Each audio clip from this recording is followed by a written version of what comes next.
Hello everyone, I am Siddhant Arora, continuing the episodes of Beyond Square Feet. So, I am an investment guy, a particularly real estate investment guy. But as we all know, that investment should be diversified.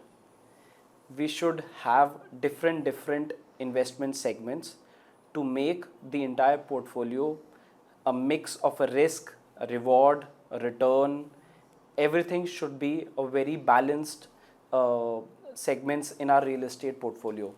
So to talk about this and to guide us more on this, I have my very dear friend and an expert on balanced and smart investments, investments in mutual funds, investments in equity, and other segments of investments. We have Mr. Nishant Mittal from Rishika Equifin, who is going to talk about how we all can balance our investments and seek maximum returns with safe investments. So, Nishant sir, welcome to the podcast. Thanks, Siddhant, for inviting me over here. uh, the viewers, the people, they really need to know that how you can help them and grow the investments further. See, for real estate, you are the best guy. Leaving real estate state aside, there are many horizons for investments. जैसे हम बात करें, direct equities are there, mutual funds are there, national pension schemes are there, retirement planning, insurance. There are hell lot of things to go for. Now, So, what was your journey, sir?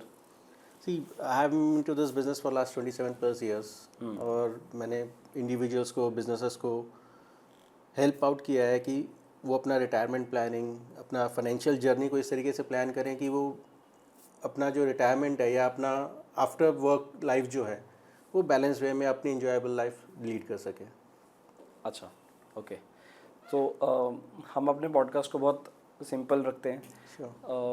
हमारा जो maximum focus रहता है वो उस youth के लिए रहता है जो अब इन्वेस्टमेंट करना स्टार्ट किया है जिन्होंने, या उन लोगों के लिए जो ऑलरेडी इन चीज़ों से या इश्यूज़ थे जिनको इन्वेस्टमेंट के अंदर, तो हम उनको हेल्प करना चाह रहे हैं.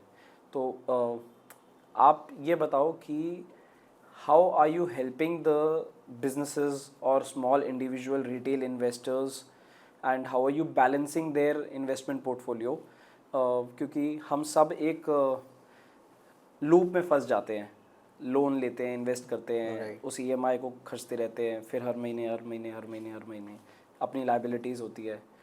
तो I really want to know and I am sure my viewers will really get the benefits. तो Siddhant, to start with I have a few questions if I can. या your income minus expenses is equals to investments, or your income minus investments is equals to your expenses. Which one you choose? I'll choose the first one. The second one, sorry. Why? Because you're keeping your investment fund separately and then you are doing the expenses. You are absolutely right. Yeah. But today's youth, they are more entitled to expenses first. Earn कर रहा हूँ, expense कर रहा हूँ, investment का कुछ पता नहीं है. हाँ. जबकि मेरा एक्सपेंस जो है, मेरी अर्निंग से इन्वेस्टमेंट निकलने के बाद जो बचता है, मुझे वो एक्सपेंस में लाना है, जो कि हो नहीं रहा है. This is where they go into a cycle. वो अर्न तो कर रहे हैं, सेव नहीं कर रहे हैं, on every time there is a liquidity challenge. Liquidity है ही नहीं उनके पास में.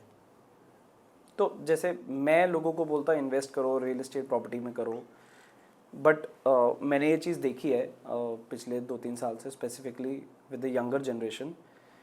दे are very very much involve and they have that mindset of taking loans and doing the investments and making sure कि investments इस हिसाब से करे कि appreciation होगा तो वो अपना जो उनकी लोन की किस्तें या EMIs चल रही हैं उसका appreciation जो है वो उसको कवर कर ले, which is a you know very good way of thinking. But lately investments थोड़ी रिस्की हो गई है क्योंकि मार्केट फ्लक्चुएट कर रही है. तो आप क्या सजेस्ट करते हो, कैसे करना चाहिए? सी, मूविंग फॉरवर्ड रियल एस्टेट बिल्कुल जाना चाहिए, उसमें कोई सेकंड थॉट नहीं है. But from my point of view real estate is a distant thing. Initial stages पे आपको क्या चाहिए कि पहले आप अपनी इन्वेस्टमेंट ग्रो करने का से देखो, कहाँ इन्वेस्टमेंट कर सकते हैं जिससे मेरी इनकम जनरेट हो, a passive income you can say. You may or may not spend it, but it has to be there to fund your real estate project. It should not be कि मैं आज कमा रहा हूँ और आज ही मैंने लोन ले लिया and all my investments there is nothing, everything is going to EMI and I am say stuck up over there because emergency fund नहीं है, कुछ नहीं है. तो क्या मेरा जो सजेशन रहता है, जब भी आपकी इनकम स्टार्ट होती है, first of all we need to have an emergency fund for us, that too for a 6 to 12 months horizon का मेरे पास इमरजेंसी फंड होना क्या होता है इमरजेंसी फंड, कैसे आप कैलकुलेट कर रहे हो, क्या है ये? चाहिए. इमरजेंसी फंड बेसिकली ये हो गया कि say I am earning X amount of income in a month and Y is my expenses. तो that Y expense amount should be there with you parked separately for 6 to 12 months. तो वो expenses कैसे calculate करोगे, किस तरीके के It expenses? has to be the complete expense that you need for a month. Say I am earning 1 lakh a month and 40,000 in my monthly expense. All those things taken together. मतलब अपनी lifestyle के हिसाब से जो भी खर्चे हैं, Obviously, बिल्कुल. किसी के 40,000 हो सकते हैं, किसी के 4 लाख हो सकते हैं. बिल्कुल हो सकता है. तो तो आप ये वो कह रहे हो कि मेरी जो एक्सपेंस होता है वो मेरी इनकम से डिपेंडेंट होता है. करेक्ट. मेरी इनकम 1 लाख और एक्सपेंस 4 लाख हार्डली कहीं होता है. Correct, तो correct. What I can say कि 40-50% मेरा एक्सपेंस रहता ही रहता है कि हाउस होल्ड एक्सपेंस का रहता ही है कि जो मेरी इनकम है उसका इतना मेरा एक्सपेंसेस रहते ही रहते हैं. तो मैं कहता हूँ 1 लाख का मेरा इनकम है, 50,000 मेरा मंथली एक्सपेंस है, तो एटलीस्ट 6 months to 12 months मैं 12 months ले लेता हूँ. तो that means 12 into 50,000 that is 6 lakh rupees I should keep aside first and foremost, कि कोई वो मेरा इमरजेंसी फंड कहलाता है. अच्छा ठीक है. अब एग्जांपल लेके चलते हैं. सो लोगों ने प्रॉपर्टी बेची. फॉर एग्जांपल मैंने आज प्रॉपर्टी कोई बेची है, उस पर लोन वगैरह सब थे और मेरे पास सब लोन पे ऑफ करने के बाद आज 1 करोड़ रुपये पड़े हैं. मेरा मंथली एक्सपेंस आप पकड़ लो 4 लाख रुपये पकड़ लो. ठीक है. अब आप मुझे बताओ कि मैं इसको कैसे पार्क करूं, क्योंकि 1 करोड़ रुपये में मैं प्रॉपर्टी तो खरीद नहीं पाऊंगा, आज की डेट पे नहीं ले पाऊंगा. छोटी इन्वेस्टमेंट्स हो सकती है, ले लूँ, बट मेजर इन्वेस्टमेंट तो रियल एस्टेट में जाएगी नहीं. तो अब मेरे को इस फंड को मैनेज करना है. Now Siddhant, it's a separate thing. You are saying that you have a surplus fund. या It is nothing to do with your earnings, या right?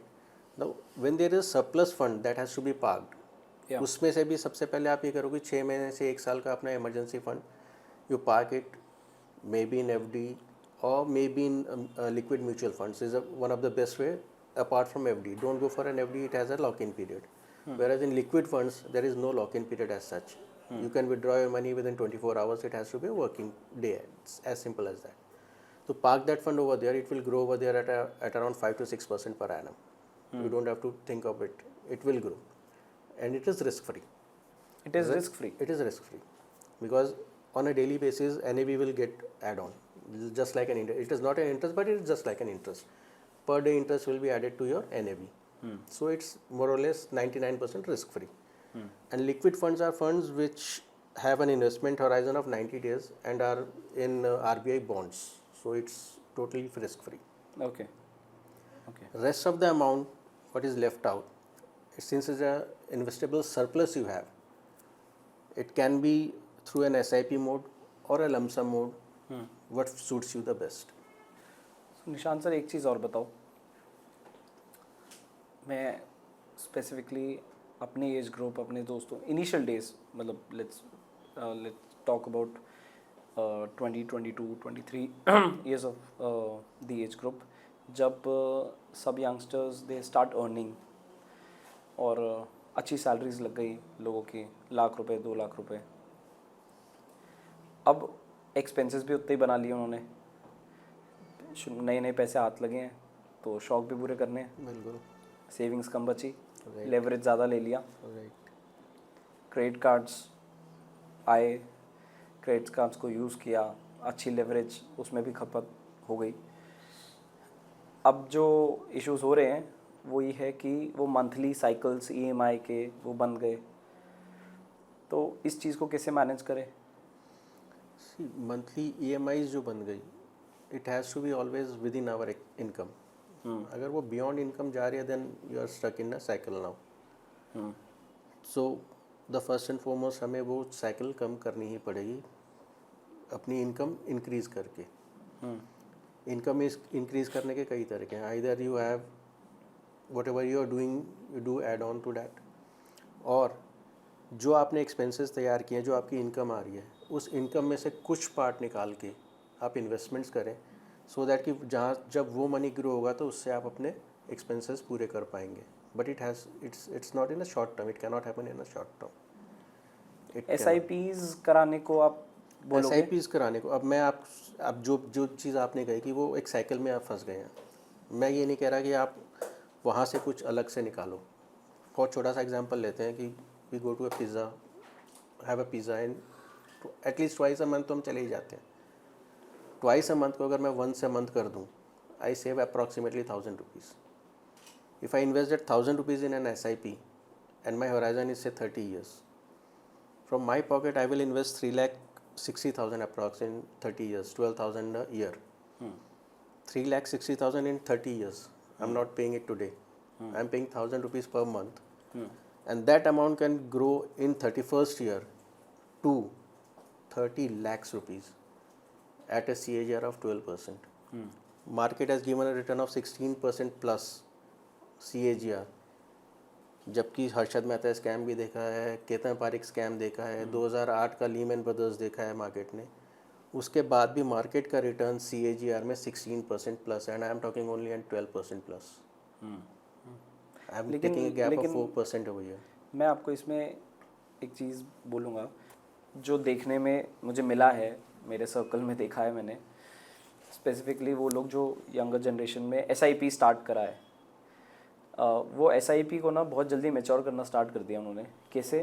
जैसे आपने इमरजेंसी फ़ंड बोला, वो SIP को एज अ इमरजेंसी फ़ंड बना लेते हैं। ओके, जो आपकी बात सुनने के बाद मुझे लगा है कि शायद ऐसी नहीं होनी चाहिए, बिल्कुल नहीं होना चाहिए। क्योंकि इमरजेंसी फ़ंड आपको अपने फ़ंड से अलग रख लो, उसको ग्रो करने वाला हिसाब मत बनाओ, बट जो SIP है उस that should be treated like an investment and should be mature. थोड़ा सा मुझे correct me if I am wrong. बिल्कुल, जो आपने कहा कि मैं अपनी म्यूचुअल फंड SIP इन्वेस्टमेंट्स को as an emergency fund use कर लेता हूँ, that is really wrong. Emergency fund has to be an emergency fund which has to be kept aside without doing anything with that amount, it has to be there.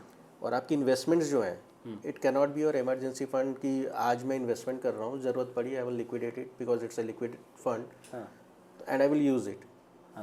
छोटा सा example लेते हैं कि जैसे ही मैंने अभी 1000 रुपीज़ का example लिया था 30 years का, if you wish 4-5 SIPs out there, your 30 lakhs can come down to 25 lakhs in compounding, that compounding effect will go away. तो you should not do that.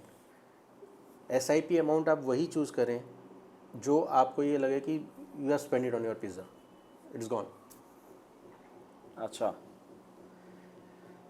Okay, मतलब अपने SIP। अच्छा एक चीज़ बताओ, लोग SIP बीच में मिस कर देते हैं, तो उसका भी अब कंपाउंडिंग इफेक्ट बहुत ज़्यादा आ जाएगा? बिल्कुल आएगा, वही चीज़ मैंने अभी बताई कि मेरा 30 लाख जो फंड बनना था वो 25 लाख पे रुक सकता है।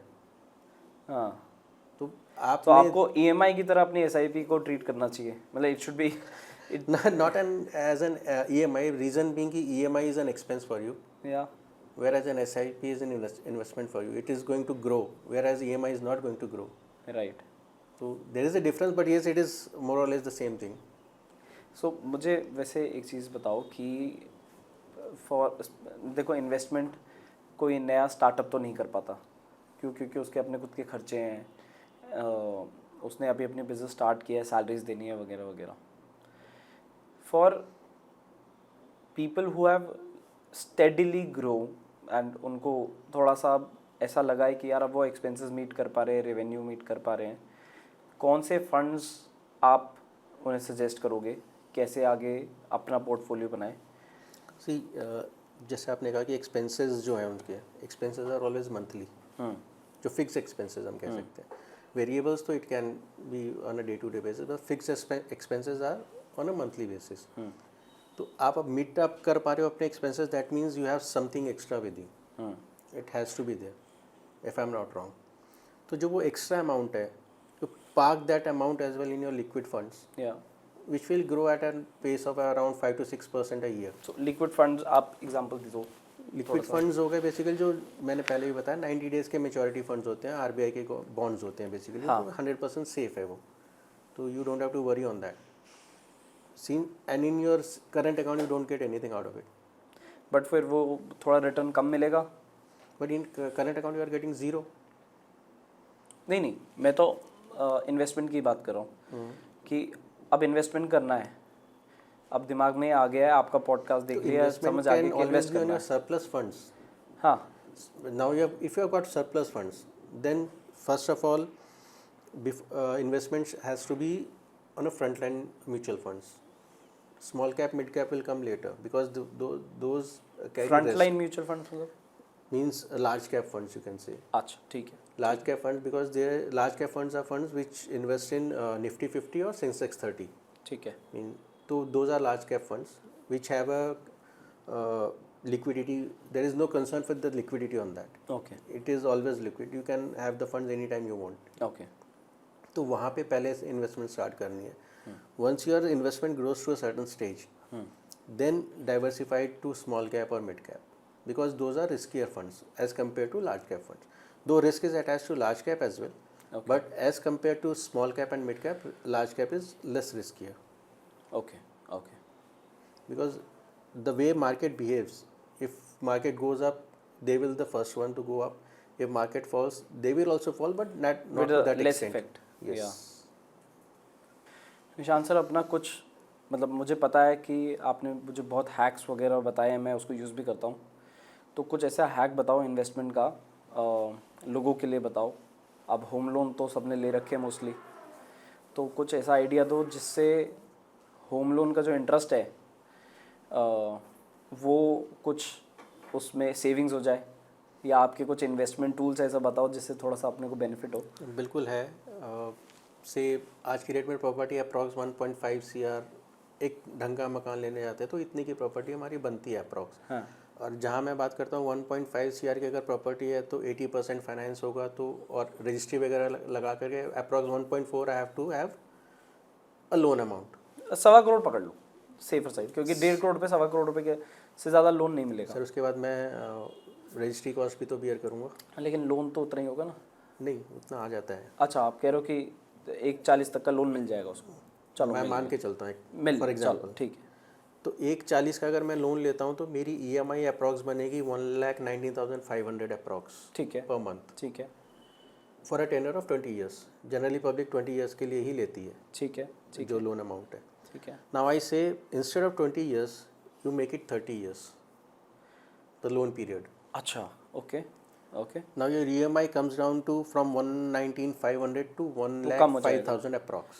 अच्छा ठीक है. ओके. अप्रॉक्स 15,000 का आपको सेविंग हो रहा है वहाँ पे. Correct. You are ready to pay 1,20,000 as an EMI. अच्छा, मतलब मुझे मेरी लाइबिलिटी के मान के चलना है कि एक 20 ही है. ऑब्वियसली ना, बिकॉज आप जब 1.40 का लोन ले रहे हो तो एक 20 एनी हाउ आपको EMI पे करना ही है for 20 years. You can not deny that amount और you can not juggle with that amount. बिल्कुल ठीक. तो अब मैं ये कह रहा हूँ आपको 20 साल का टेन्योर आप 30 साल कर लो. अच्छा ठीक है. आपका EMI 119,500 अप्रॉक्स से 1,05,000 के आसपास आ जाएगा. Correct. 15,000 as an investment surplus आपके पास बच गया. Right. Invest that amount in SIP अच्छा. For 30 years. ओके. आप 1,40,00,000 पे अप्रॉक्स 280 का इंटरेस्ट पे करोगे 30 ईयर्स में. ठीक है. ठीक है. And with 15,000 investment per month at a rate of 10%, you will earn after 30 years approx 4.25 crores. 4.25 crores minus 2.8 crores, approximately 1.5 crores you will save, and your home loan is interest free. This is very very very useful. You are paying only that amount. You तरीके से are not exceeding your amount over there. Amount is same 1,19,500. मतलब आपने अपना interest खत्म कर दिया कायदे में. Yes, and you saved more on that. और सरप्लस और हो गया. Yes. Amazing. And at that point in time you can buy another home or 1.5 CR that will be totally loan free. This is very interesting. ये तो मैं भी use कर लूँगा. बहुत बहुत ज़रूरी है. So sir, talking about covering the risk and talking about the emergency fund and all, थोड़ा सा और बताओ कि और क्या पोर्टफोलियो अपना कैसे बना सकते हैं कि अपने रिस्क को कवर कर ले और इमरजेंसी फंड हमने डिस्कस किया. Now in the portfolio there comes the second thing, that is a term insurance.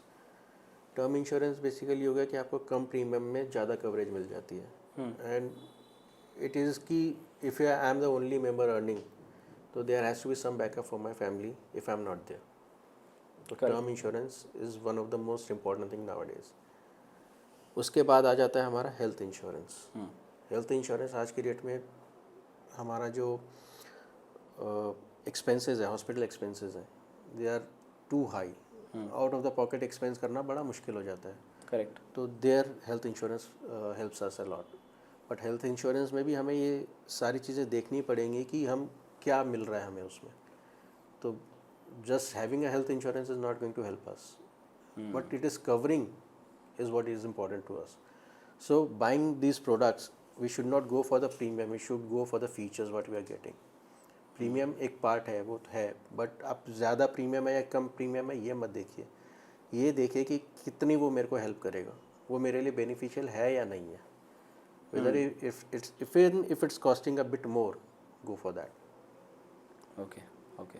सो अभी जितने आपने पॉइंट्स बताए हैं, that have an emergency fund, yes. like diversify your funds, invest in mutual funds and all, SIPs. Then you have talked about health insurance, then you have talked about term insurance. So हमारा majorly सारे risk factor इनसे cover हो जाएंगे, और anything else you think Yes, that? we will cover 95 to 98% of the things, because 1 or 2% is what we cannot predict at any point in time. It can happen, but yes, 95 to 98% it will be covered up. Great. So thank you Nishant sir Thanks. for coming to our podcast, and I will request the viewers कि उनको किसी भी तरीके के questions हो जो पूछना चाहते हो, they can comment below and Nishant sir will be helping us. Also I'll be leaving the link of his page, जिससे आप इनसे directly reach out करके इनसे question पूछ सकते हो, and he can help you out in your investments, in diversifying your portfolio. So thank you. So please let us know what kind of guest you want to come on our podcast, and we will try to resolve the issues that you have regarding investments, regarding real estate, or anything around that. And please let us know. Thank you.